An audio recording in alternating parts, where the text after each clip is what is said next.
we're talking about driver swings, a lot of people seem to think that it's a different swing for the driver than they're making for the rest of their clubs.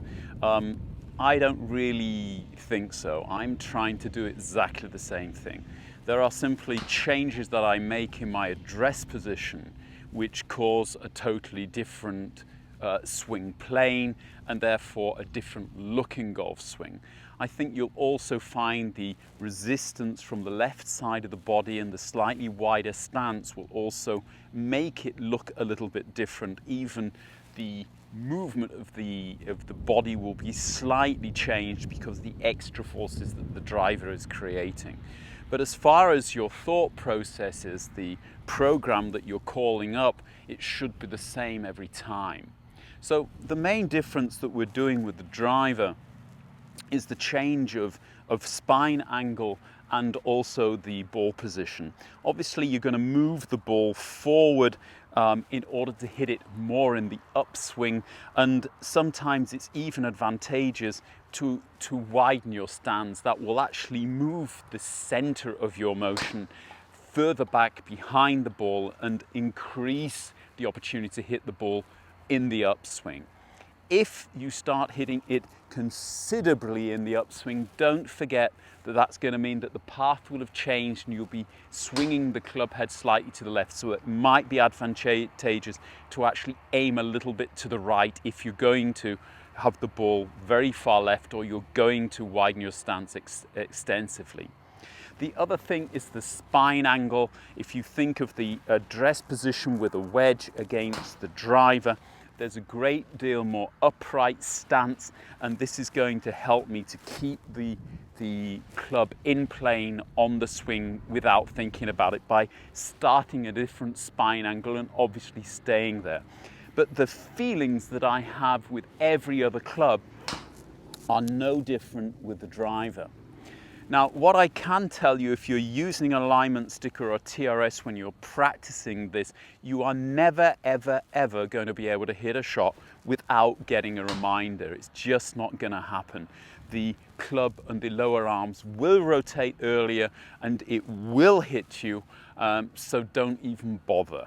However, it is a great tool just to practice with. That means that as you're making the movement, you want to have the feeling of this change and this rotation and these hands out in front of us.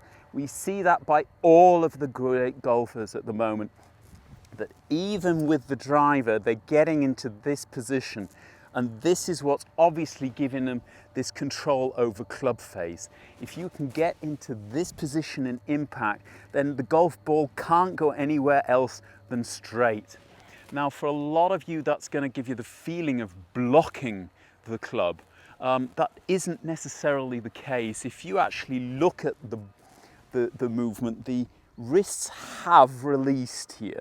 It's not blocking the wrist release, it's not blocking the trail arm release. What it's blocking a bit is the lower arm rotation. And this lower arm rotation, although it will bring a certain amount of club head speed, it will also bring dispersion with it. You are twisting your lower arms and twisting the club face. How are you going to hit it straight like that? And this is really the big thing. How can we generate this position and speed at the same time? So you can see that when I'm practicing it, I am holding the club out in front of me and trying to get this feeling that I had with my iron shots, and then I allow it to come over and come up into the end position. And it's really about repetition. What I like to do is basically hit a shot, come back, use the extension, hit another shot, come back, use the extension again. But I'm always trying to get into that position where I'm here out in front of my body with the arms at impact, and shortly afterwards I'm staying in the spine angle as long as I possibly can through impact and into the follow through. And that way I'm able to get not only good distance, but great control over ball flight. And you're just gonna have to trust me. That one went out like an Exocet, right down the middle of the fairway. What I want to be doing, getting through that position, driving through that station, and then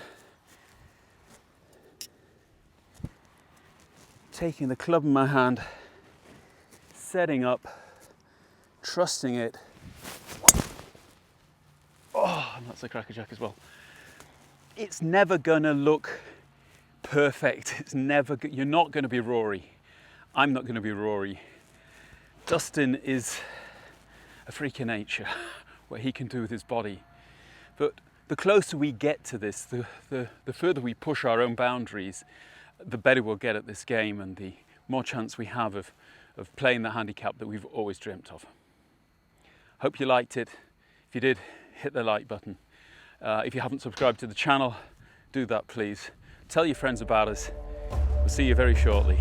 Till then, bye-bye.